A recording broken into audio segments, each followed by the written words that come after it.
한국은행 금리 인상, 외국인 매도 진정시킬까? 기간 조정은 좀 더 거쳐야. 자, 그럼 무엇을 알아볼 것인가? 첫 번째, 한국은행 금리 인상 득실을 따지면. 두 번째, 외국인 매도 금리 인상으로 진정될까? 세 번째, 환율 언제쯤 진정세 기다려야. 네 번째, 시장 조정 9월까지 지속되나? 주천의 주식시황 시간입니다. 안녕하세요, 주천입니다. 어느 정도 예상은 됐지만요, 오늘 한국은행에서 금리를 인상을 했습니다. 한국은행 기준금리를 0.50%에서 0.75%로 0.25%포인트 상향 조정. 시장에서는 어느 정도 예상을 하고 있었지만 조금 시기적으로 빠르지 않을까. 왜냐하면 전체적인 글로벌 금융시장 상황, 특히 주식시장 상황 이런 것들을 봤을 때는 굳이 이번 달 말고도 다음 달에도 가능하지 않았을까 하는 이야기들이 있긴 합니다만, 어쨌든 간에 내용들을 좀 더 살펴보기로 하면요. 자, 통화정책 방향을 이렇게 정했다. 그래서 금리를 상향 조정했다. 이렇게 나오고요. 여러 가지 이야기들이 나옵니다. 미국 연준의 연내 테이퍼링 가능성, 그리고 달러화가 강세를 나타내고 신흥시장국 주가는 하락하였다. 특히 이제 국내 경제에 대해서는요, 양호한 회복세를 이어가고 있다. 이렇게 이제 결론을 내렸고요. 따라서 올해 GDP 성장률은 지난 5월에 전망한 대로 4% 수준을 나타낼 것으로 예상한다. 이렇게 나와 있습니다. 그리고 금융시장에 대해서는 주가가 하락하고 원달러 환율이 상당폭 상승을 하였다. 성장세 회복이 이어지고 또한 중장기적인 관점에서도 물가 상승률이 목표 수준에 안정될 수 있도록 하겠다, 이런 이야기고요. 국내 경제가 양호한 성장세를 지속하고 있다. 좋다는 이야기는 계속 나오고 있습니다. 물가가 당분간 2%를 상회하는 오름세를 나타낼 것으로 예상이 되므로 앞으로 통화정책의 완화 정도를 점진적으로 조정해 나갈 것이다. 이 이야기는 추가적으로도 금리를 올릴 수 있다, 이런 이야기가 될 수가 있는 것이죠. 어쨌든 미국은 이제 테이퍼링, 그리고 또 그 다음에 내년에 가서 금리 인상, 이러한 이야기들이 나오는 가운데서 우리가 먼저 선제적으로 금리 인상을 단행을 했습니다. 미국은 11월, 12월에 테이퍼링이 시작이 되면서 2022년 4분기 금리 인상 시작, 이런 여러 가지 전망들이 나오고 있는 상황입니다. 특히 8월 26일부터 28일이죠. 잭슨홀에서 미팅에서 어떤 이야기가 나오느냐, 이런 부분인데, 이러한 스케줄에 대해서는 이미 시장이 다 알고 있는 상황이고 미리 전 세계 주식시장, 금융시장의 움직임도 나타나고 있는 상황이죠. 그 대표적인 것이 이제 우리 시장에서도 환율 문제잖아요. 이런 부분들이 이제 소위 말하면은 테이퍼링에 따른 텐드럼이다, 이렇게 이야기를 합니다. 그래서 테이프 텐드럼은 뭐냐면은 긴축 발작이다, 이런 표현인데요. 용어가 조금 그렇습니다만, 양적 완화를 축소하는 정책이 신흥국의 통화 가치와 정시를 급락을 불러오는 현상을 텐트럼이라고 이야기를 합니다. 왜냐하면 돈이 빠져나가니까요. 돈이 빠져나가니까 신흥국의 주식시장은 하락이고, 또한 돈이 빠져나가니까 당연히 통화 가치도 안 좋아지는 것이죠. 우리나라 시장이 지금 전형적으로 그러한 상황이 현재 진행이 되고 있는 상황으로 해석을 하시면 될 것으로 보입니다. 과거에도 그와 같은 현상들이 그대로 나타났던 것이죠. 그러나 과거와는 조금 다른 것은 무슨 차이가 있냐면은, 이번에는 미국에서 테이퍼링이라든가 이런 앞으로의 진행 과정에 대해서 충분히 미리 다 이야기를 해놓은 상태잖아요. 그래서 예측할 수 없을 정도로 갑작스럽게 이런 상황들이 사실은 2013년이었어요. 그러나 이번에는 미리 애드벌론을 다 띄우면서 시간적인 여유를 다 챙기면서 가기 때문에 그 당시 2013년보다 충격은 좀 약할 것이다, 이런 상황이지만, 이미 우리 시장도 그렇고 일부 신흥국에서 현재 환율 문제라든가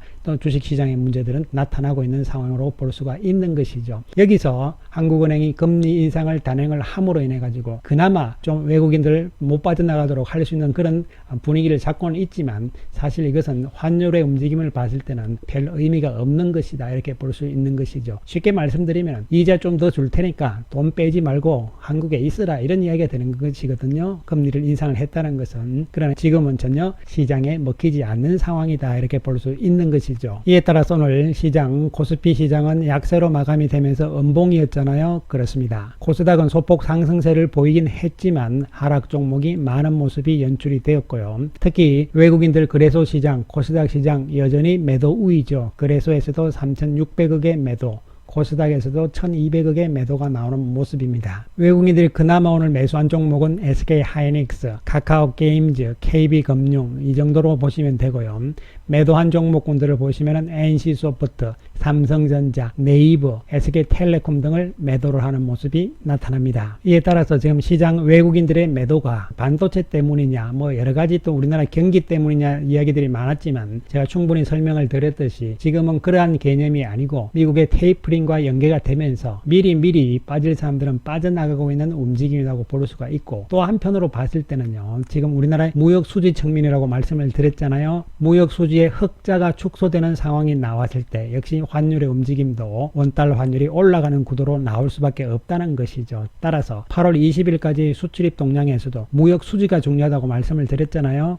여기서 지금 적자가 나온 상태이기 때문에 당연히 돈들은 빠져나갈 수밖에 없는 것이죠. 왜냐하면 무역 측면에서도 수입이 많다는 이야기는 달러로 결제를 하니까요. 달러를 주고 물건을 갖고 오는 수입이니까 당연히 달러가 빠져나가는 거잖아요. 그런 상황들이고, 수출은 반대로 달러가 들어오는 거잖아요. 그렇기 때문에 우리 무역시장 쪽에서도 달러가 빠져나가고 지금 달러가 없다는 이야기죠. 그러니까 수요와 공급에 따라서 달러의 가치가 올라가는 것이죠. 그래서 1달러당 환율이 계속 올라가고 있는 상황이 되는 것이고, 또한 주식시장에서는 외국인들이 팔면서 나가니까 또 달러가 없어지니까 이 또한 역시 환율이 계속 올라갈 수밖에 없는 이런 구도가 악순환이죠. 악순환에 계속 연결되는 이러한 모습이 나타나고 있는 것입니다. 특히 작년 10월, 11월을 기준으로 해서 외국인들 쪽의 글로벌 자금들은 이머징 시장 쪽이 아니고 선진국 시장으로 가 있잖아요. 쉽게 말씀드리면 미국 시장 계속 신고가인데 왜 우리 시장은 이러냐 이런 이야기잖아요. 지금은 완전히 따로 갈 수밖에 없는 상황이죠. 바로 수급의 차이가 나타나고 있기 때문인 것이죠. 작년까지만 하더라도 이머징 쪽에 외국인들이 순매수가 더 많았단 말이죠. 그러나 작년 말을 기점으로 해서 올해 들어서는 이머징 쪽은 이렇게 돼 있는 상황인 반해서 선진국 쪽에서는 계속적으로 올라가잖아요. 즉